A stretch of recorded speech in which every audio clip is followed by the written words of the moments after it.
Hello नमस्कार साथियों, स्वागत है आप सभी का स्टडी प्रेप के यूट्यूब चैनल पर। जैसा हमने आप सभी लोगों को पिछले लाइव वीडियो में बताया था, हिंदी का जो हम डेली 9 PM पे टेस्ट चलाते हैं, डेली 9 PM पे जो टेस्ट चलाते हैं, उसमें हमने आप सभी लोगों को बताया था कि हम जल्द ही एक समाज का चैप्टर लाने वाले हैं। हिंदी का बहुत ज़्यादा इम्पोर्टेंट चैप्टर है ये हमारा समाज, इसे हम करने वाले हैं। तो इस वीडियो में हम डिस्कस करेंगे पूरा समाज के बारे में, डीपली से आपको बताएंगे, एक एक स्टेप के बारे में बताएंगे। अब इस वीडियो को पूरा एंड तक देखना, बहुत ज़्यादा लंबा वीडियो होने वाला नहीं है। इस वीडियो को पूरा, और डेली शाम 9 PM पे हम आपके लिए हिंदी का टेस्ट लाते हैं, हिंदी का टेस्ट लेकर आते हैं। तो आज भी जुड़िए, डेली जुड़िए आप सब। और हर संडे को हम लाते हैं 200 क्वेश्चन की श्रृंखला लाते हैं, सीरीज लाते हैं, जिसमें जीके के बहुत ज़्यादा इंपॉर्टेंट प्रश्न होते हैं। अगर आप UPSI, SSC, GD, UP TET या किसी भी एग्जाम की तैयारी करें जिसमें हिंदी पूछी जाती है, तो आपके लिए बहुत ज़्यादा इंपॉर्टेंट रहने वाला है। तो बढ़ते हैं आज के पहले पे। तो हमारा आप सभी लोगों से कहना इतना ही है, अगर वीडियो पसंद आए तो लाइक कर देना, और चैनल पर नए हो तो सब्सक्राइब जरूर कर लेना। तो समाज मुख्य प्रकार के कितने होते हैं? 6 प्रकार के होते हैं फ्रेंड्स। कितने प्रकार के होते हैं? 6। समास कितने प्रकार के होते हैं? 6। एक होता है अव्ययी भाव, तत्पुरुष समास, द्विगु समास, कर्मधारय समास, और द्वंद्व समास, और बहुब्रीहि समास। तो इसको याद कैसे रखेंगे? कभी कभी एग्जाम में आता है कि समास कितने प्रकार के होते हैं। तो समास याद रखने की सबसे बड़ी ट्रिक है हमारी, जो एक याद रखने की है, अब तक दो। क्या? अब तक दो। ये हमारी ट्रिक है, बहुत ज़्यादा इंपॉर्टेंट, कई बार वीडियो में बताया। आ से हमारा हो जाएगा अव्ययी भाव, बा से हो जाएगा बहुब्रीहि, ता से हो जाएगा तत्पुरुष, और का से हो जाएगा कर्मधारय, और दो से हो जाएगा द्विगु समास, द्विगु, और दा से हो जाएगा द्वंद्व समास। ये अब तक दो। नेक्स्ट बढ़ते हैं, हमारा जो है क्या है, हिंदी समास में हम कुछ और तरीके से याद करते हैं। जैसे ये तो हुआ, हमने समास को याद कर लिया कितने प्रकार के होते हैं। दूसरा तरीका है समास को पहचानेंगे कैसे। 6 हमने एक तरीका देख लिया, समास कितने प्रकार के होते हैं, 6 प्रकार के होते हैं। दूसरा हमने ट्रिक भी याद कर लिया, अब तक दो। और क्या है, पहला पद प्रधान, पहला पद प्रधान जिसमें हो उसे हम अव्ययी भाव समास कहते हैं। क्या कहते हैं? और उत्तर पद प्रधान, मतलब उत्तर पद प्रधान जिसमें हो उसे तत्पुरुष समास और कर्मधारय समास कहते हैं। दोनों पद प्रधान हो, द्वंद्व समास, जैसे माता और पिता, माता और पिता हो, जहाँ पे भाई और बहन, वहाँ पे क्या, मामा और मामी, चाचा और चाची, तो यहाँ पे द्वंद्व समास होता है। ध्यान रखना, जहाँ पे जोड़ा हो, जहाँ पे और शब्द निकले, वहाँ पर द्वंद्व समास हो। और जहाँ पे संख्यावाचक आ जाए, जहाँ पर संख्यावाचक आ जाए, वहाँ पर क्या होता है, देख ध्यान रखना, संख्या आ जाए, संख्या, तो वहाँ पर क्या आते हैं, वहाँ पे आता है द्विगु समास। क्या आता है हमारा? द्विगु समास। जैसे क्या है, त्रिभुज, त्रिभुज, हाँ, त्रिकोण, ये सब क्या है, चौराहा, ये सब क्या है, ये सब संख्यावाचक है, तो द्विगु समास। और दोनों पद प्रधान हो, मतलब जहाँ पे दोनों पद प्रधान नहीं है, कोई तीसरा पद प्रधान है, वहाँ पे बहुब्रीहि समास होता है। जैसा पीताम्बर, पीला है अंबर, जिसका अर्थात भगवान श्री कृष्ण। नीलकंठ, नीला है कंठ, जिसका अर्थात शिव जी। लेकिन ध्यान रखना, नीलकंठ में कर्मधारय समास भी आता है। ये हमारा हिंदी में एक्सेप्शन, जैसे इंग्लिश में होता है उस तरीके से नीलकंठ में कर्मधारय समास भी है।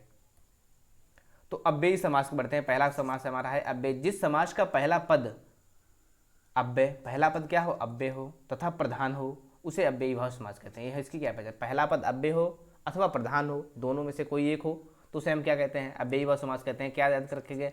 तो पहला पद जैसे अनु, अव्यय हमारे अनु है, आ है, प्रति आ जाए, भर आ जाए, यथा आए, यावत आए, हर आए, ये सब क्या है, तो अव्ययी भाव सबसे ज्यादा पूछा जाता है। अव्ययी भाव पूछा जाता है, द्विगु पूछा जाता है, पुरुष पूछा जाता है, यही सब पूछे जाते हैं। तो क्या हो जाएगा, प्रतिदिन जैसे आ गया, आजन्म, यथासंभव, यथारूप, यथाशक्ति, ये सब क्या है, अव्ययी भाव समास है। कर्मधारय समास, नेक्स्ट हमारा है कर्मधारय समास। जिस समस्त पद का उत्तर पद प्रधान हो, जिस समस्त पद का उत्तर पद प्रधान हो तथा पूर्व पद में उपमान, उपमेय अथवा विशेषण विशेष से संबंध हो, विशेषण और विशेष से का भी संबंध हो, वहाँ पे कर्मधारय समास कहलाता है। ध्यान रखना, जहाँ पर विशेषण और विशेष से का संबंध हो, वहाँ पे कर्मधारय समास कहलाता है। जैसे नीलकंठ, पता है ना, नीलकंठ देखो आगे कर्मधारय है, लेकिन नीलकंठ में बहुब्रीहि समास भी है, बहुब्रीहि समास भी है। नीला है कंठ, जिसका अर्थात भगवान शिव, वहाँ पे बहुब्रीहि समास भी हो जाता है। लेकिन क्या है, यहाँ पे नीलकंठ में कर्मधारय समास भी होता है। चरण कमल, चरण के समान कमल, चरण के समान कमल, तो वहाँ क्या हो जाएगा, चरण कमल।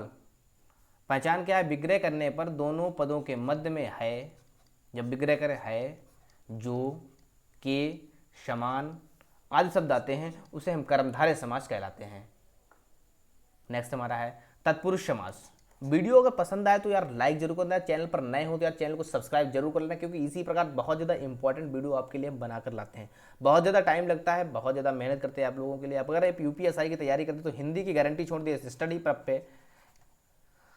प्रप पे हिंदी और जीके की गारंटी छोड़ दी, आपको 100 में निकल 40 आउट ऑफ 40 निकलवा देंगे। तो क्या है, जिस समास में बाद का अथवा उत्तर पद प्रधान होता है, बाद का अथवा उत्तर पद प्रधान होता है तथा दोनों पदों के बीच कारक चिन्ह का लोप होता है। किसका चिन्ह होता है? कारक चिन्ह का लोप होता है। जैसे हमारी क्या होती है, विभक्तियां होती हैं, उसे हम क्या कहते हैं? तत्पुरुष समास कहते हैं। जैसे राजा का कुमार, ये हमारा क्या है? कारक चिन्ह हो गया। राजा का कुमार तो क्या हो जाएगा? राजकुमार हो जाएगा, तत्पुरुष समास। धर्म का ग्रंथ का हमारा क्या है? कारक चिन्ह, धर्म ग्रंथ हो जाएगा। तो अब कहते हैं कि तत्पुरुष होते हैं, उनके कितने भेद कितने होते हैं? तो विभक्तियों के आधार पर हमारे कुछ तत्पुरुष के जो 6 भेद होते हैं, कितने होते हैं? कुल 6 भेद कुल होते हैं। क्या होता है? कर्म तत्पुरुष, करण तत्पुरुष, संप्रदान तत्पुरुष, अपादान तत्पुरुष, संबंध तत्पुरुष और अधिकरण तत्पुरुष।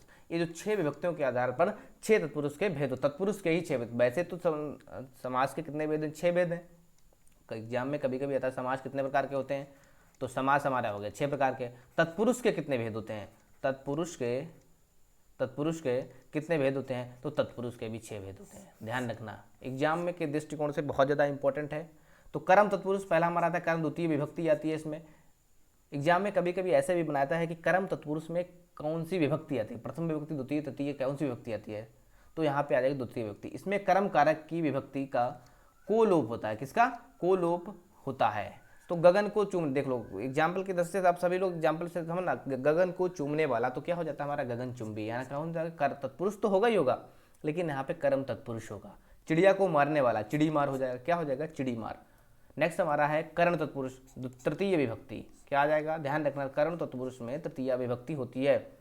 आप सभी लोग मन लगाकर पढ़े। कोई भी कोरोना चल रहा, किसी भी पैंडेमिक चल रही, उस विषय में हमें नहीं देखना। जितना ज़्यादा न्यूज़ देंगे उतना ज़्यादा अपने आपको परेशान करेंगे। एक कहा जाता है कि चिंता आज के सुख को समाप्त कर देती है। हमें चिंता करने की कोई जरूरत नहीं। इस समय अपनी तैयारी को बूस्ट करना, अपनी तैयारी के मेहनत और लगन से। अगर कहा, एक मूवी आई थी शाहरुख खान की, उसमें कहा गया था कि अगर किसी काम को पूरी शिद्दत से करते हैं तो पूरी कायनात आपका साथ देती है। आप पूरी कायनात साथ देगी भी, आप पूरी मेहनत, पूरी दिमाग 100% आप दीजिए, आप यूपीएसआई क्लियर कर जाएंगे। यूपीएसआई बिल्कुल क्लियर कर जाएंगे। तो इसमें इसके में कर्ण कारक की विभक्ति से के द्वारा लोप होता है। किसकी? से के द्वारा। किसका? से के द्वारा का लोप होता है। तो उसमें कर्ण तत्पुरुष कहते हैं। कर्ण से, करुणा से पूर्ण। क्या होगा? से आ गया, जहां पर से आया वहां पर कर्ण तत्पुरुष। करुणा से पूर्ण तो क्या हो जाएगा? करुणापूर्ण। भय से आकुल, भयाकुल हो जाएगा। तो संप्रदान तत्पुरुष नेक्स्ट हमारा था। संप्रदान तत्पुरुष में चतुर्थ विभक्ति होती है। कौन सी चतुर्थ विभक्ति होती है? इसमें संप्रदान कारक की विभक्ति के लिए प्रथमा ने, द्वितीय को, तृतीय से, द्वारा, चतुर्थी के लिए, पंचमी से, इस प्रकार से जो विभक्तियां हैं सारी विभक्तियों को याद कर लो। और क्या? संप्रदान तत्पुरुष लुप्त हो जाती है। तो यहाँ प्रयोग के लिए शाला, यानी प्रयोग के लिए प्रयोगशाला है। तो क्या हम विग्रह करने पर, जब विग्रह करेंगे जैसे प्रयोगशाला है, तो प्रयोग के लिए शाला है। प्रयोग से शाला थोड़ा हो जाएगी, प्रयोग ने शाला थोड़ा हो जाएगी। तो प्रयोग के लिए शाला है तो प्रयोगशाला हो जाएगी, वहाँ पे संप्रदान तत्पुरुष हो जाता है। नेक्स्ट हमारा है अपादान तत्पुरुष। अपादान तत्पुरुष में पंचमी विभक्ति होती है। इसमें अपादान कारक की विभक्ति से अलग, यानी से अलग होने का भाव लुप्त होता है। से अलग होना, जैसे पेड़ से पत्ते गिरता है, पेड़ से पत्ता गिरता है, तो क्या हुआ? पेड़ से पत्ता जो हमारा अलग हो गया ना, तो वहाँ पे क्या? अपादान कारक हो जाता है, अपादान तत्पुरुष हो जाता है। तो पथ से भ्रष्ट, पथ भ्रष्ट है, पथ में भ्रष्ट थोड़ा ना हो जाएगा, पथ में भ्रष्ट हो जाएगा, नहीं पथ पर भ्रष्ट भी नहीं होगा, तो पथ से भ्रष्ट हो जाएगा। ऋण से मुक्त, ऋण में मुक्त नहीं होगा, ऋण से ही मुक्त होगा ना। तो यहाँ पे क्या हो जाए? अपादान तत्पुरुष हो जाता है। जितने भी देख रहे हैं सभी लोग चैनल को लाइक कर दें, और पहली बार हैं तो यार इसको सब्सक्राइब जरूर कर दें। सब्सक्राइब करना ना भूलें, क्योंकि आपके एक सपोर्ट से थोड़ा हमारा सहयोग मिलता है, और लाइक करने से हमारा थोड़ा उत्साह बढ़ता है। और जो भी वीडियो आपको जिस टॉपिक पे चाहिए आप नीचे कमेंट करके जरूर बताएं। संबंध तत्पुरुष षष्ठी विभक्ति आती है। इसमें संबंध कारक की विभक्ति का, की, के, ये सब संबंध दर्शाते हैं, लुप्त होती है। क्या? का, की, के संबंध ऐसे करना, का, की, के संबंध तत्पुरुष होती है। से अलग होने पर अपादान तत्पुरुष होता है। तो संबंध राजा का पुत्र, राजपुत्र हो जाएगा, तो आपके सामने आ जाएगा राजपुत्र। तो क्या आप विग्रह करेंगे? राजा का पुत्र, राजा के पुत्र तो है नहीं, राजा के आ जाएगा तो फिर भी आ जाएगा के।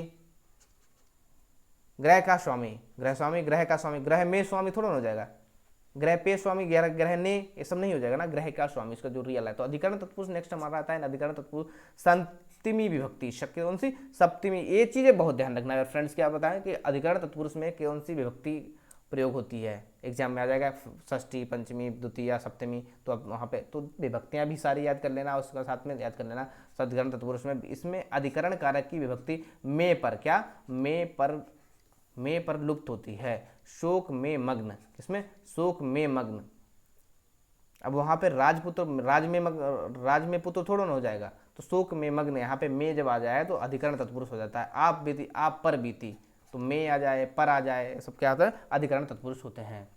नेक्स्ट हमारा आता है द्विगु समास। क्या आता है, द्विगु समास। द्विगु समास का हमने पहले ट्रिक बताई, संख्या वाचक अगर आ जाए, कोई शब्द में शुरुआत में संख्या आ जाए तो वहाँ पे क्या हो जाएगा, द्विगु समास। जिस समस्त पद का पहला पद संख्यावाचक हो, संख्यावाचक विशेषण हो, पहला पद संख्यावाचक हो, द्विगु समास कहलाते हैं। जैसे सप्त सिंधु, तो क्या आ जाएगा, 7 सिंधुओं का समूह।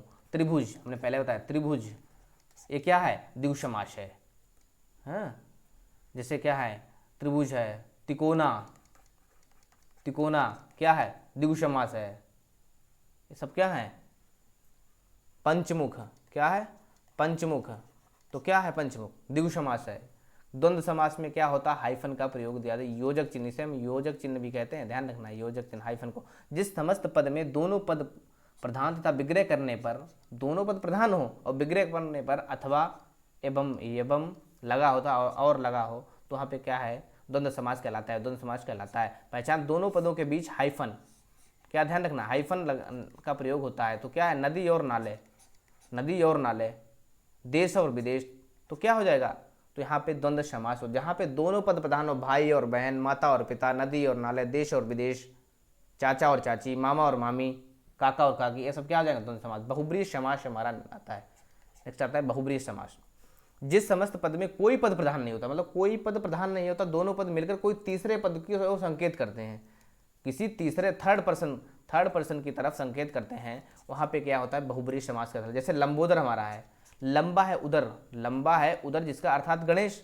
यहाँ पे लंबोदर में लंबा है उदर अर्थात मतलब गणेश की तरफ इन्होंने इशारा कर दिया, तीसरे पद की तरफ। जिसी प्रकार से हमने आपको दिखाया था शुरुआत में ही, नीलकंठ, ध्यान रखना, ये इसमें कर्मधारय भी है, बहुब्रीहि भी है। तो नीलकंठ, नीला है कंठ, नीला है कंठ, अर्थात कौन हो जाएंगे, शिव हो जाएंगे ना, शिव को ये नीलकंठ बोलते हैं। तो यहाँ पे बहुब्रीहि तीसरे की तरफ संकेत भी किया गया। यहाँ पे ऑप्शन में पहली बात तो आपको कभी कभी डाउट रहता है कि बहुब्रीहि हो या कर्मधारय दोनों लोग हैं, लेकिन कभी भी एग्जाम में आज तक नहीं पूछा, आगे भी नहीं पूछा जाएगा, क्योंकि उन्हें भी पता है दोनों समास है, तो उसमें या तो आप बहुब्रीहि देंगे या वो क्या करेंगे, तत्पुरुष देंगे। तो क्या होगा, सॉरी कर्मधारय देंगे। तो लंबोदर, लंबा है उदर अर्थात गणेश। पीताम्बर, पीला है जिसका अंबर अर्थात श्री कृष्ण। तो आशा करता हूँ वीडियो आपको पसंद आया होगा। आज की जो हमने समाज थे सारे कंप्लीट किए। अब आप सभी लोगों को एक्शन प्लान इस पर क्या लेना है, सबसे बड़ा इस पर आप सभी लोगों को इसकी प्रैक्टिस करनी है। इसकी पीडीएफ तो हम दे देंगे आपको, हमारा टेलीग्राम चैनल होगा स्टडी प्रेप के नाम से, हमने लिंक दे देंगे। स्टडी प्रेप के नाम से टेलीग्राम चैनल को ज्वाइन कर लेना, वहाँ पर हम इसकी पीडीएफ को प्रोवाइड करा देंगे। इसकी पीडीएफ जो है हम प्रोवाइड करा देंगे, आप सभी लोग उसे डाउनलोड कर लेना और इसे बार बार रिवीजन करना, बार बार पढ़ना, किताब से पढ़ना, प्रैक्टिस कम से कम आपको क्या करना है, तभी देखो बनता है। विभक्ति तो आपको याद तैयार कर लेनी है, विभक्ति तैयार कर लेनी है। उसके बाद में आपको प्रैक्टिस, कहते हैं practice make man will be perfect. क्या कहते हैं, प्रैक्टिस प्रैक्टिस प्रैक्टिस। अब आपको क्या करना है, इसके जितने भी समाज के कम से 200-250 क्वेश्चन कर डालिए, फटाफट कर डालिए 200 क्वेश्चन। उसके बाद कोई समाज आपका छूटने वाला नहीं भाई। एक कम से कम 1 या 2 प्रश्न यहाँ से बनते हैं एग्जाम में, एग्जाम हॉल में 1 या 2 प्रश्न बनते हैं, आप कंप्लीट हो जाएंगे। तो आशा करता हूँ वीडियो पसंद होगा, और वीडियो पसंद आया हो तो यार इसे लाइक कर दें, और चैनल पर नए हो तो यार चैनल को सब्सक्राइब कर लें, क्योंकि इसी प्रकार हम आपके लिए बहुत ज़्यादा इंपॉर्टेंट क्लास लेकर आते हैं। और डेली हमारा 9 PM पे, ध्यान रखना 9 PM पे टेस्ट चलता है हिंदी का, जिसमें हम लाइव टेस्ट 40 क्वेश्चन कराते हैं। और हर संडे को हम देते हैं 200 क्वेश्चन की श्रृंखला लेकर आते हैं, जिसमें हमने पहले 200 श्रृंखला करा दी है। आप चैनल पर हैं, अब विजिट करके देख लो। तो धन्यवाद, मिलते हैं शाम को 9 बजे।